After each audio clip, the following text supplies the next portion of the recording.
La chronique culture à présent, et comme chaque vendredi, on parle mode et tendance. Pascal Mourier, bonjour. Bonjour Vincent, comment allez-vous? Ça va très très bien, vous aussi ça a l'air. Chronique spéciale Made in France aujourd'hui, mais d'abord il faut que vous nous parliez de cette veste éblouissante. Écoutez, c'est une petite veste, alors on ne peut pas l'acheter. Je dois vous dire Vincent, c'est un prototype qui a été fabriqué par les premières et secondes années collectivement de l'atelier Chardon-Savard à Paris, qui est une des plus grandes écoles de mode parisiennes et donc du monde.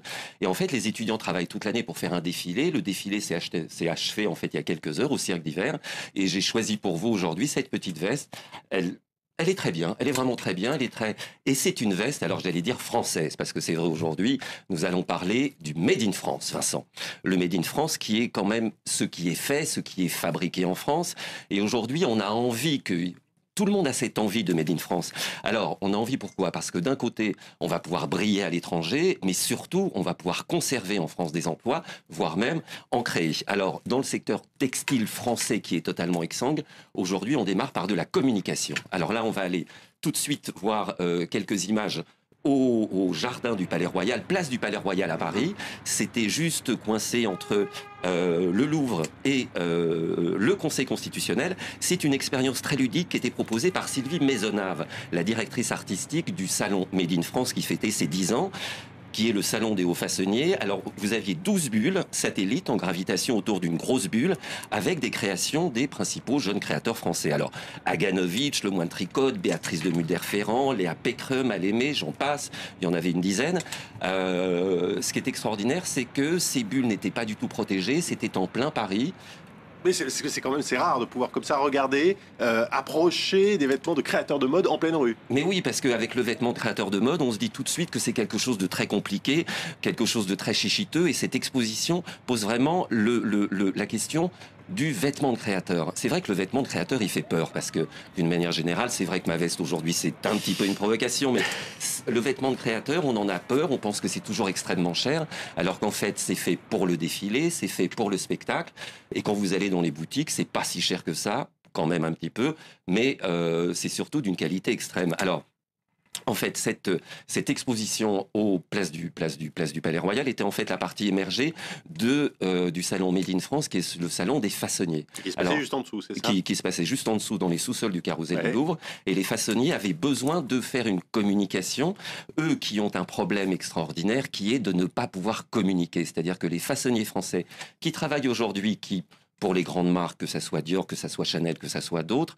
en fait, n'ont pas le droit de communiquer pour qui il ou elle travaille. Il y a de moins en moins de boulot, et donc il faut que les façonniers puissent communiquer. Il faut réussir à lever cette omerta en fait qu'il y a sur toutes les petites mains du secteur du luxe, puisque le luxe, la mode, ce n'est pas que du rêve, c'est aussi réellement du travail avec beaucoup de plaisir pour prendre son travail. Alors, pendant ce salon Made in France, il y a eu la visite d'un certain nombre d'hommes et de femmes politiques, et surtout celle de notre ministre du redressement productif, Arnaud Montebourg. Chantre du Made in France. Voilà, alors le chantre du Made in France. Alors c'est vrai qu'il y a beaucoup d'effets d'annonce, il n'y a pas que des effets d'annonce, bien sûr, puisque c'était important que les façonniers puissent dire ce qui se passe. Alors j'ai gardé pour vous deux phrases assez importantes du ministre. C'est « Nous tous, nous sommes une équipe de France, industriels, syndicats, maires, relocalisons, faisons acte de patriotisme au quotidien ».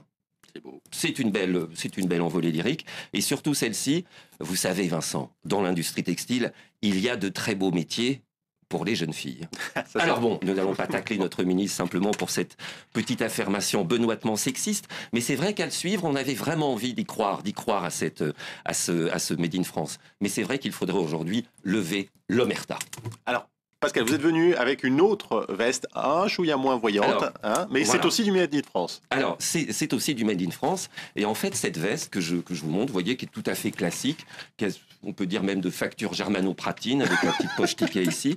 Cette veste est intéressante, elle est fabriquée par une entreprise française qui a reçu, qui est la première entreprise à avoir décroché le label Origine France Garantie. Une veste classique, la marque c'est Smugler. Alors, vous ne prononcez pas Smuggler à l'américaine, non. C'est Smugler. Et la grande particularité de cette veste, on va tout de suite voir un détail en photographie de ce qu'il y a à l'intérieur des poches.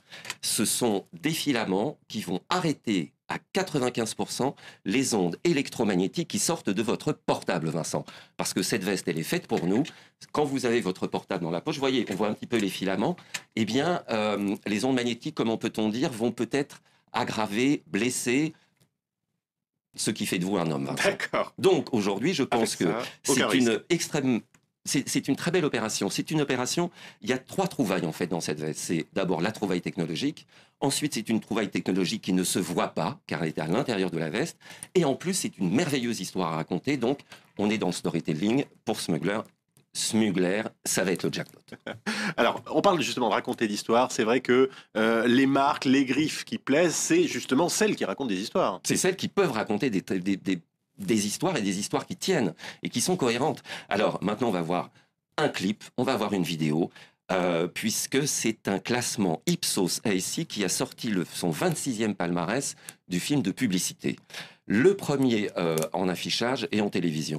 Et en fait, le film le plus apprécié des Français parmi 13 000 créations en 2012, c'est celui-ci. On va le regarder tout de suite.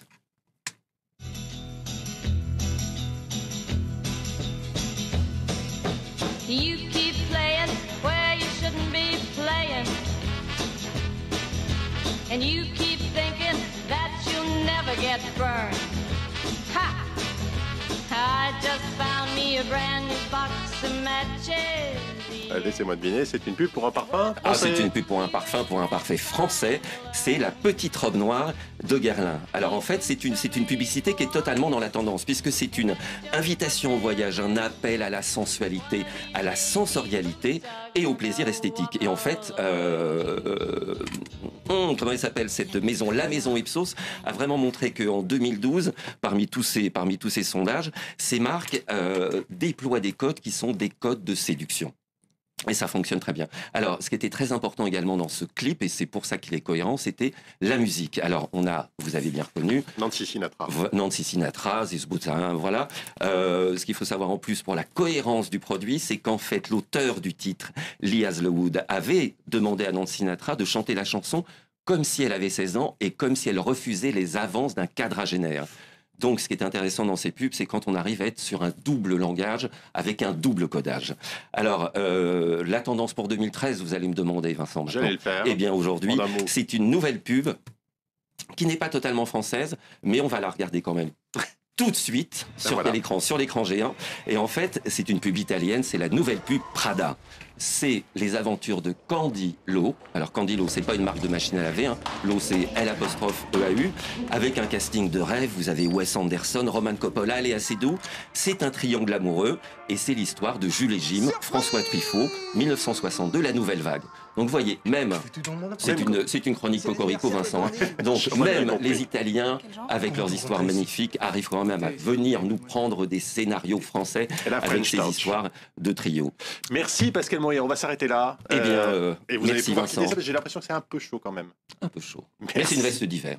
Merci Pascal, on vous retrouve avec le magazine Mode chaque semaine et bien sûr sur le blog Mode de la chaîne sur france24.com.